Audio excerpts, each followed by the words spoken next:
अस्सलाम वालेकुम जी, मेरा नाम कदसवाड। इस वीडियो में आपके साथ मैं क्रिप्टो मार्केट की कल की वीडियो से लेके अभी तक जितनी भी मालूमात, न्यूज़, इंफॉर्मेशन मैंने जो कुछ लर्न किया है वो इंशाल्लाह मैं आपके साथ शेयर करूंगा और साथ मेरा अपना तजिया भी होगा।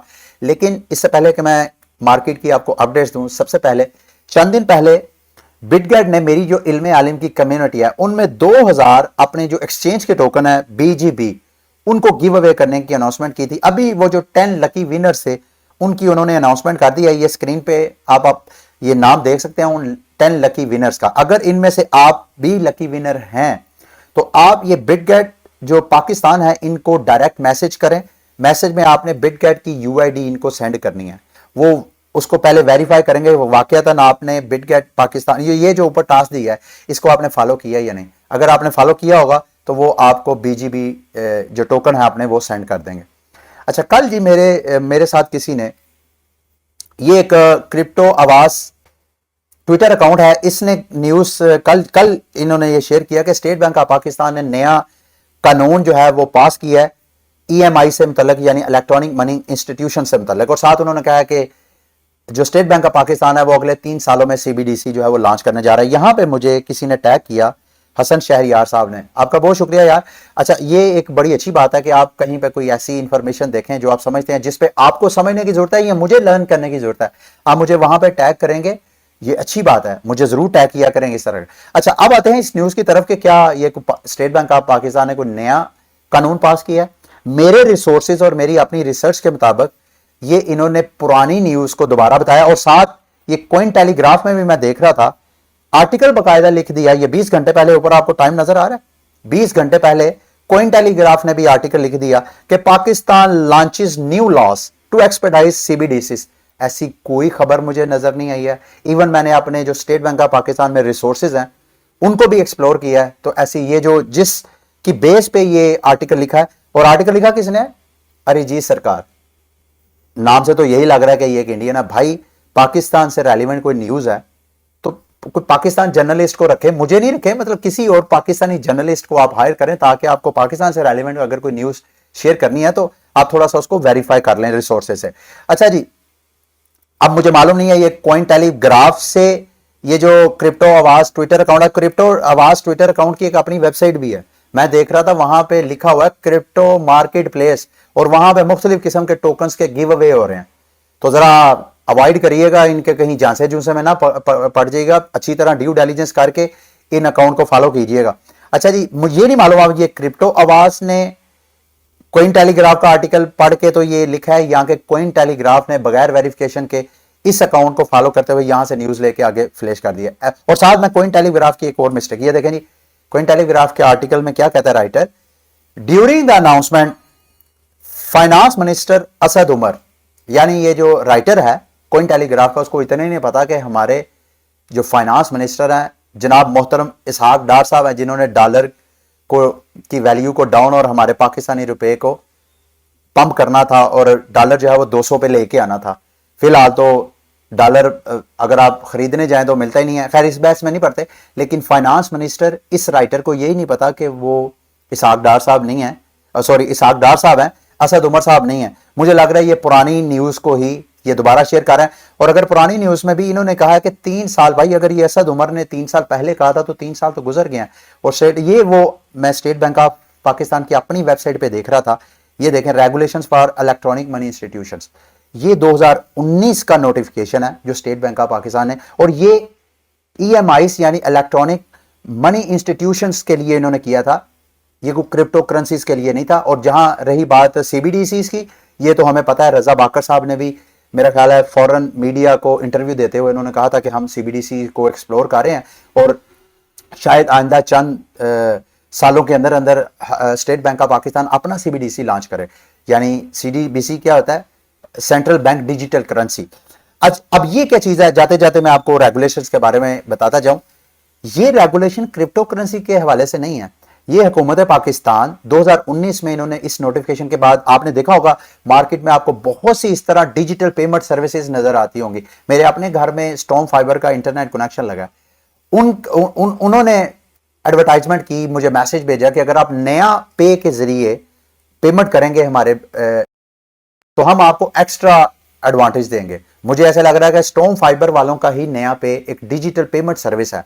यानी ये जो इलेक्ट्रॉनिक मनी इंस्टीट्यूशंस हैं, ये डिजिटल पेमेंट सर्विस है। और ये जो है यानी बैंक है, डिजिटल बैंक है, इनका कोई फिजिकल वजूद नहीं है, लेकिन डिजिटली आप ये ऑन डेबिट बेस, यानी ये जो इलेक्ट्रॉनिक मनी इंस्टीट्यूशंस है, जैसे नया पे है, जैसे पे पाक है, इस तरह के जो सारे हैं, ये आपको बाकायदा स्टेट बैंक ऑफ पाकिस्तान से इन्होंने लाइसेंस लिया है, security and exchange commission of Pakistan से बाकायदा वर्किंग के लिए लाइसेंस लिया है, और ये आपको अपना डेबिट कार्ड इशू करवा सकते हैं। यानी अगर आप इनकी सर्विस को यूज करते हैं तो ये आपको अपना डेबिट कार्ड इशू करवाएंगे। लेकिन कुछ चीजें हैं जो आपको मैं बताना चाहता हूं कि जिसको आपने ज़हन में रखना है। अच्छा जी, एन एग्जेक्टिव, अगर आप मुझे कौन कौन सा ये काम कर सकते हैं, ये जो इंस्टीट्यूशंस है, ईएमआई क्या कर सकते हैं? ईएमआई जो है ई मनी पेमेंट इंस्ट्रूमेंट इशू कर सकते हैं। जैसे नया पे है, वहां पे आप जाएं तो बिल की पेमेंट कर सकते हैं। आप यूटिलिटी, आज के दौर में भी अगर आप बिल जो है बैंक में लाइनों में खड़े होके पे करते हैं तो अल्लाह ही हाफिज है आपका। आपके अपने मोबाइल में जैज कैश, इजी पैसा, नया पे, इस तरह की और बहुत से ऐसे ऐप्स आ गए हैं, डिजिटल बैंक्स आ गए हैं जिनका मुझे शायद पता नहीं है, जिनका मैं जिक्र नहीं कर पाया। ये सारी जो है इन्होंने स्टेट बैंक ऑफ पाकिस्तान ने इन ये जो इंस्टीट्यूशंस हैं इनके लिए ये रेगुलेशंस नोटिफिकेशन, और ये भी 2019 में किया था। मैं जाते जाते आपके साथ, ये एक मैं स्टेट बैंक ऑफ पाकिस्तान का पॉडकास्ट है जिसमें ये सुहेल जवाद साहब, जो कि डिजिटल पेमेंट सिस्टम को स्टेट बैंक ऑफ पाकिस्तान में उस सेक्शन को ये मेरा ख्याल है हेड करते हैं या उनके एग्जेक्टिव हैं, इनका मैं पॉडकास्ट सुन रहा था। इसमें जो एंकर है उसने क्रिप्टो करेंसी के हवाले से बात की। रास जो हमारा सर्विस है स्टेट बैंक ऑफ पाकिस्तान की, आप में से तो मेरा ख्याल है बेशुमार लोगों को यही नहीं पता कि स्टेट बैंक ऑफ पाकिस्तान ने अपनी एक सर्विस स्टार्ट की है, रास। उसमें अगर आपका जैस कैश अकाउंट है, आपका कोई बैंक अकाउंट है, तो आप अपना यानी रास्त में अपने मोबाइल के साथ, मिसाल के तौर पे आपके पास बैंक नहीं है, बैंक अकाउंट नहीं है, आप अपने मोबाइल के साथ जैस कैश है फॉर एग्जांपल, आप जैस कैश पे रास्त का अकाउंट बनाएं और आप वो रास्त आईडी से किसी भी दूसरे पाकिस्तानी को जिसका रास्त अकाउंट है या कोई आपको बैंक से पेमेंट करना चाहता है, तो आप अपना मोबाइल नंबर, आपका मोबाइल नंबर आपका बैंक अकाउंट है, तो फ्री ट्रांजैक्शन भी फ्री ऑफ कास्ट, आप रास्त टू रास्त पेमेंट करें। बेशक आप अपने बैंक से रास्त में करें, तो रास्त टू रास्त अगर आप पेमेंट करेंगे तो वो फ्री ऑफ कास्ट ट्रांसफर होती है।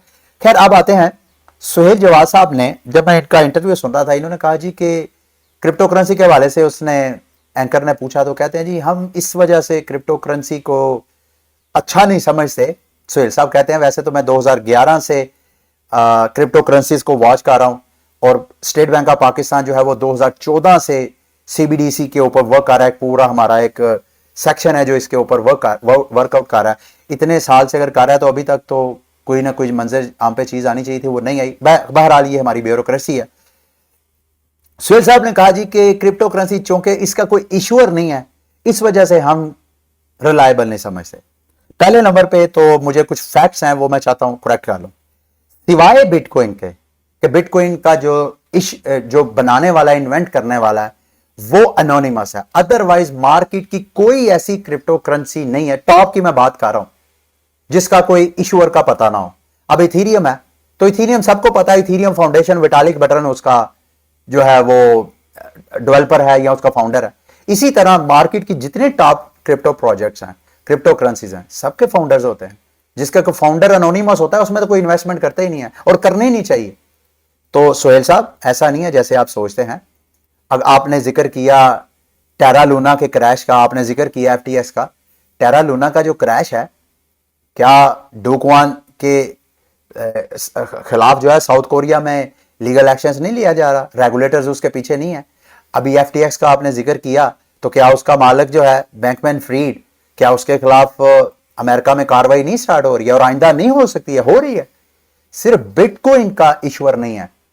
और मैं आपको एक सच्ची बात बताऊं सुहेल साहब, बिटकॉइन में इन्वेस्टमेंट करता ही वो है जो आप जैसे इश्यूअर से खौफजदा है। क्योंकि जब किसी भी मनी का कोई इश्यूअर होता है, इशू करने वाला होता है, जो जब चाहे प्रिंट कर देता है, लोग उसी से, बिटकॉइनर उसी से तो भाग के बिटकॉइन में इन्वेस्टमेंट कर रहे हैं। और मुझे यह बताएं सुहेल साहब बड़े अदब के साथ, गोल्ड का इश्यूअर कौन है? बाकी जो एसेट्स हैं हमारे, उनका कौन इश्यूअर है? तो इसी तरह जब गोल्ड का कोई इश्यूर नहीं है, लोग उसको अपनी जमा पूंजी बचाने के लिए, अपनी सेविंग के लिए गोल्ड में इन्वेस्टमेंट करते हैं, तो लोग बिटकॉइन में भी, कुछ लोग क्रिप्टो करेंसीज में करते हैं। अब इथेरियम में लोग क्यों करते हैं? इथेरियम वो लोग समझते हैं, बिटकॉइन में तो इस वजह से समझते हैं ना कि वो जी एक डिजिटल गोल्ड है।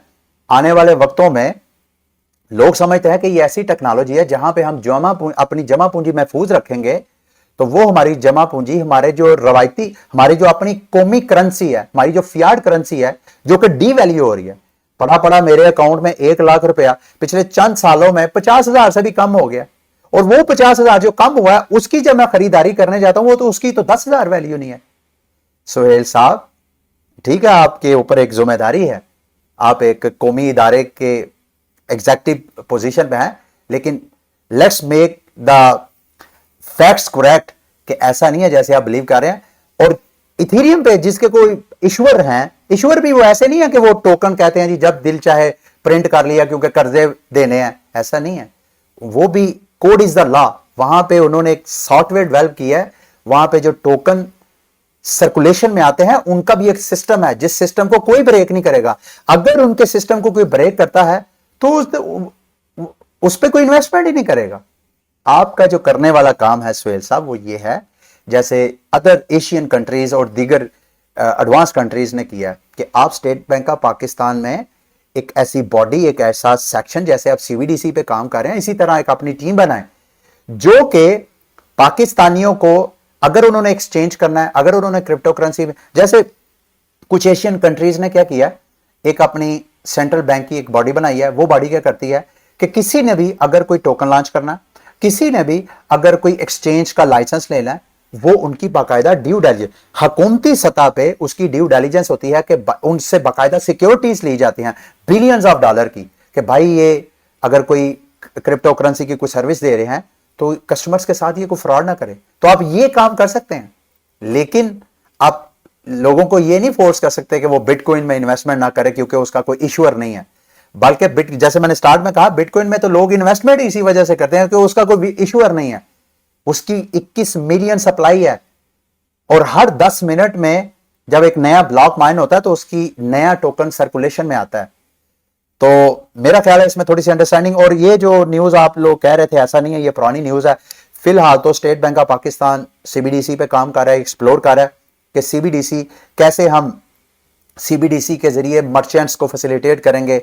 और सीबीडीसी हमारा जो रवायती फियाट सिस्टम है, कैश सिस्टम है, उस कैश सिस्टम को digitalise State Bank of Pakistan करना चाहेगा। लेकिन Aahista Aahista obviously crypto market से अगर स्टेट बैंक ऑफ पाकिस्तान पैसा इकट्ठा करना चाहता है तो इसमें बहुत पोटेंशियल है।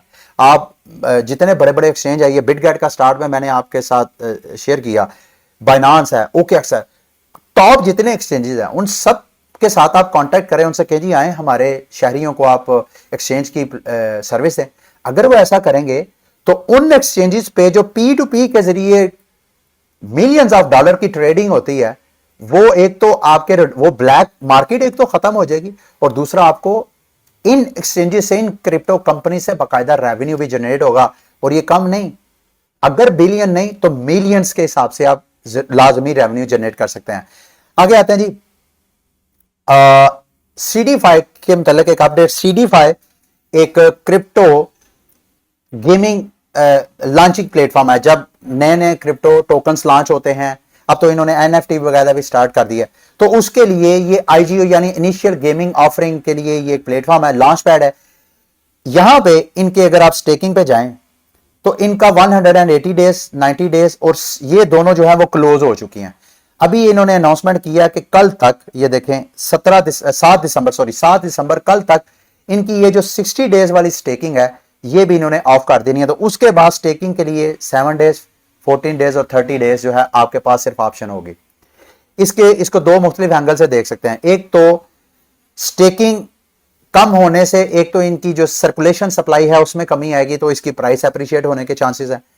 दूसरा, जब भी कभी आपने CD5 में जो लॉन्च पैड पे आपको सस्ते टोकन मिलते हैं, अगर आपने खरीदने हैं तो आपके अकाउंट में इनका जो टोकन है एस फंड वो होना जरूरी है। और दूसरा, उसको बाद आप स्टेकिंग करेंगे तो आप IGO में पार्टिसिपेट कर सकते हैं। और IGO भी अब ये बाकायदा ये NFTs की INO वगैरह भी करनी इन्होंने स्टार्ट किया है। तो ये CD5 के हवाले से अपडेट है। मेरे से किसी ने पूछा कि सर CD5 की प्राइस इस वक्त बहुत नीचे है, तो क्या हमें बाय करना चाहिए? मेरा तो ख्याल है, अगर आप समझते हैं कि मार्केट आने वाले वक्तों में दोबारा रिकवरी करेगी, तो अगर रिकवरी करेगी तो ये लॉन्च पैड तो वो प्लेटफॉर्म है जहां पे नए नए टोकन जब लॉन्च होते हैं तो फंड रेजिंग करते हैं। तो ये लॉन्च पैड में इजी मनी अर्न करने का ये एक मेथड है। अगर आपने इस हवाले से मजीद अर्न करना है, लर्न करना है, तो यूट्यूब पे लिखे CD5 इल्मे आलिम CD5, इसके हवाले से मैंने बहुत सी वीडियोस बनाई हैं, वो वीडियो वॉच करें ताकि आपको पता चले कि आप इससे बेनिफिट कैसे उठा सकते हैं। आगे जी, ये कल से क्रिप्टो मीडिया के ऊपर बहुत बात की जा रही है ट्विटर कॉइन की। कोई कह रहा है जी कि ट्विटर पे जो है वो बिटकॉइन और डोज कॉइन यूज होगा, कोई कह रहा है जी कि ट्विटर अपना एक कॉइन लॉन्च कर रहा है, कोई कह रहा है जी कि पाई जो नेटवर्क है वो पाई नेटवर्क मेरी नजर में बिल्कुल बेकार है। जब तक वो सामने वो बड़ी उसकी हाइप थी, उस वक्त मैसेज आते थे जी कि एक नया आपको बिटकॉइन का चांस मिल रहा है, ये पाई को मोबाइल पे माइन करें। भाई जितनी देर होगी ये माइन करते हुए, ये बिलियंस ऑफ टोकन तो ऑलरेडी सर्कुलेशन में होंगे। तो जब ये लॉन्च होगा तो आपने इतनी मेहनत की है पाई टोकन की, वो इतनी सर्कुलेशन सप्लाई होगी, टोकन का आपको मिलेगा क्या? जब तक वो बाकायदा आ नहीं जाते उस वक्त तक पाई नेटवर्क पे टाइम लगाना वो वेस्ट करने के मुताबिक है। ये जी ट्विटर का, हाँ ये एक चीज में ये देखे कॉइन का सेक्शन जो है उन्होंने शो करवा दिया है। अगर तो ट्विटर जो है अपने एडवर्टाइजर्स या टिपिंग सर्विस को क्रिप्टो करेंसीज की ऑप्शन के साथ भी करता है, तो मेरी नज़र में ये मार्केट के लिए बहुत बुलिश न्यूज़ होगी। अगर डोज कोइन को करेगा तो डोज कोइन की प्राइस तो एक अच्छा जंप लग सकता है, और बिटकॉइन को भी अगर करेगा तो ओबियसली ये भी बिटकॉइन के लिए एक बहुत अच्छी न्यूज़ हो सकती है। अच्छा, ये मैं विटालिक बटरन साहब का ये आर्टिकल पढ़ रहा था, कल इन्होंने आर्टिकल लिखा है अपना, इन्होंने एक एक्सपीरियंस शेयर किया कि ये अर्जेंटीना गए पिछले दिसंबर की छुट्टियों में। कहता है मैं कॉफ़ी शॉप पे गया, 4-5 दुकानों से छोड़ के एक दुकान पे गया, तो वहाँ कॉफ़ी वाले के पास उसने मुझे देखते ही पहचान लिया कि विटालिक बटरन इथीरियम का फाउंडर है। तो उसने मुझे अपना वॉलेट दिखाया कि मेरे पास इथीरियम कॉइन्स भी हैं। कहता है हमने कॉफ़ी पी, तो जब उसको $20 की मैंने पेमेंट की, तो कहता है उसने मुझे बारकोड अपना बाइनास का अकाउंट का QR कोड दिया, मैंने उसको अपने स्टेटस वॉलेट से उसको सेंड कर दिया। कहते हैं अपने एक्सपीरियंस के मुताबिक मैंने जो लर्न किया कि क्रिप्टो करेंसी अभी तक as a means of payment जो है वो यूज नहीं हो सकती, क्योंकि वो अभी तक लोग क्रिप्टो करेंसी को, अभी तक जितनी क्रिप्टो करेंसीज डेवलप हो चुकी हैं वो ज्यादा से ज्यादा आपको इन्फ्लेशन के खिलाफ हेजिंग के तौर पे आप यूज कर सकते हैं।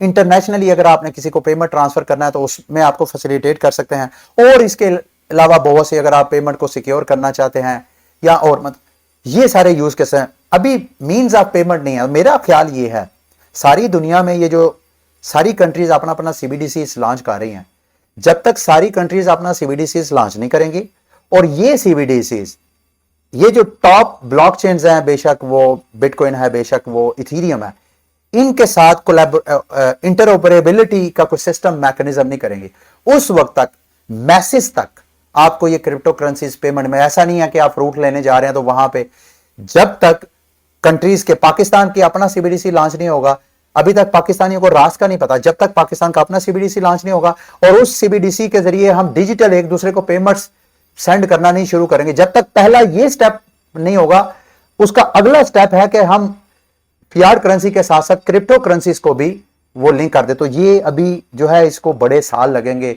5 साल 10 साल, लेकिन उस वक्त तक क्रिप्टो करेंसीज अगर सर्वाइव करती है तो आपको क्रिप्टो करेंसीज की प्राइसेस जो है वो अच्छा खासा इंक्रीज होती हुई नजर आएंगी। अच्छा जी, ERC-20 यानी इथीरियम जो है वो एक ऐसी ब्लॉकचेन है जिसके ऊपर आप और टोकन अपने बिजनेसेस लॉन्च कर सकते हैं। ये पिछले नवंबर के महीने में इथीरियम के नेटवर्क के ऊपर जो एक्टिविटी है ERC-20 की, वो 58% डाउन हुई है, और पिछले 6 माह से अगर आप देखें तो पर डे की जो ट्रांजैक्शन है इथीरियम की वो भी कम। ये दूसरे लफ्जों में क्रिप्टो मार्केट की सबसे ज्यादा popular smart contract based blockchain का ये सूरत हाल है। और जब तक मैंने जैसे कि कल के वीडियो में आपको बताया था कि इस वक्त जो मार्केट में इन्वेस्टर आपको नजर आ रहा है वो होल्डर है, आपको अभी इन्वेस्टर नहीं नजर आ रहा जो जो मार्केट में एक फोमो क्रिएट करता है। तो मुझे ऐसे लग रहा है कि जब तक मार्केट की रिकवरी नहीं होगी, ये जितने स्मार्ट कॉन्ट्रैक्ट बेस्ड ब्लॉकचेन है, ये इथीरियम की मैं बात कर रहा हूं, दूसरे सारे स्मार्ट कॉन्ट्रैक्ट बेस्ड ब्लॉकचेन उन सब का भी यही हाल है। अच्छा जी, बिटकॉइन की डिफिकल्टी लेवल वो गिरी है। ये एक वेबसाइट है bitcoin.com। यहाँ पे डिफिकल्टी लेवल अगर देखें तो बिटकॉइन की जब से पिछले साल जून जुलाई में मेरा ख्याल है चाइना ने बिटकॉइन माइनिंग को बैन किया था, उस वक्त हैश रेट काफी गिरा था। उसके बाद अभी तक ये सबसे बड़ी गिरावट है डिफिकल्टी लेवल की, हैश रेट के गिरने की। इससे एक ये भी सिग्नल लग रहा है कि क्रिप्टो बिटकॉइन की प्राइस जिस लेवल पे ट्रेड हो रही है, इस लेवल पे जो माइनिंग फैसिलिटीज है उनका चलना जो है वो मुश्किल है। वो क्या कर रहे होंगे, ये हैश रेट क्यों गिरा, ये डिफिकल्टी लेवल क्यों गिरा। उनकी जो ऐसी A6 ऐसी मशीनें होंगी, माइनिंग मशीनें जो बिजली ज्यादा खाती होंगी और माइनिंग कम करती होंगी, उन्होंने उनको बंद कर दिया जब तक मार्केट दोबारा ऊपर नहीं जाती। तो इस वजह से मार्केट में जो टेंशन है, जो सेल प्रेशर है, वो माइनस तक भी फैला हुआ है। अच्छा, ये XRP के हवाले से बड़ी इंटरेस्टिंग अपडेट है। पिछले चंद दिनों से मैं आपको चैट GPT, वो जो आर्टिफिशियल इंटेलिजेंट बॉट है, उसके बारे में अपडेट करता आ रहा हूं। उससे किसी ने क्वेश्चन किया कि भाई एक्सप्लेन करें कि रिपल टेक्निकली उसका जो लेजर है XRP, उसको 80% वो कैसे मैनेज करता है। तो बॉट ने कहा जी, रिपल लैब जो है उनके पास इख्तियार है कि वो जो एक कंसेंसस है, जो डिसेंट्रलाइज जो नेटवर्क नोड्स का कंसेंसस होता है, उससे हट के भी कोई नेटवर्क में चेंज कर सकते हैं। उस हवाले से जो XRP की इंतजामिया है वो अच्छा खासा सीख पाए कि ये किस तरह का बॉट है। हम समझते हैं ये बॉट जो है ये बहुत बड़ा थ्रेट है टेक्नोलॉजी के लिए। अच्छा जी, लास्ट में किसी ने मेरे से पूछा कि एडा के ऊपर स्टेबल कोइन लॉन्च हो रहा है, क्या ये भी लूना की तरह एडा को ले तो नहीं डूबेगा। देखें, जब लूना एकदम सक्सेसफुल हो रहा था अपने स्टेबल कॉइन की वजह से, उस वक्त मार्केट का हर ट्रॉन ने फैसला किया कि उन्होंने भी एल्गोरिथमिक स्टेबल कॉइन लाना है, नियर ने फैसला किया, कार्डेनो ने फैसला किया। लेकिन जैसे ही वो अपने स्टेबल कॉइन की वजह से लूना सारा क्रैश किया, अब सब खामोश है।